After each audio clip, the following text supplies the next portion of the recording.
হবিগঞ্জ সদর উপজেলার ছোট বহুলা এলাকার মাহমুদা খাতুনকে সাপে কাটলে সোমবার ভোরে নেওয়া হয় সদর হাসপাতালে।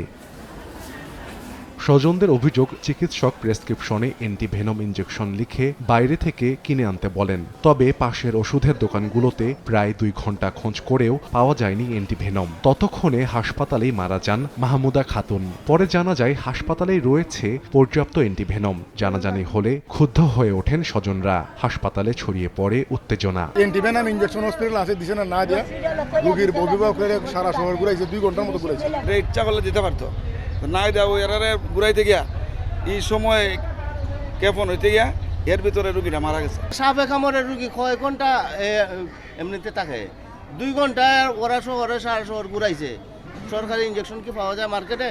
তত্ত্বাবধায়ক জানান, হাসপাতালে অ্যান্টিভেনম থাকার বিষয়টি জানতেন না শিক্ষানবিশ চিকিৎসক। ফলো আপ দিতে গিয়েছিল আমাদের একজন ইন্টার্ন, উনি দেখে হয়তো তাৎক্ষণিকভাবে বুঝতে পারেন যে আমাদের এখানে আছে, উনি স্লিপ লিখে দিয়েছে। তো উনি এইটুকু নিশ্চিত ছিলেন যে এটা ভেনোমাস স্নেক বাইট এবং এটা অ্যান্টিভেনম লাগবে। উনি যদি ইএমওর সাথে যোগাযোগ করতেন যে আমাদের এখান থেকে দেওয়া যেত, একটু কমিউনিকেশন গ্যাপ ছিল। বিষয়টি তদন্ত করে দায়িত্বে অবহেলায় জড়িতদের বিরুদ্ধে ব্যবস্থা নেওয়ার দাবি জানিয়েছেন স্বজন ও এলাকাবাসী।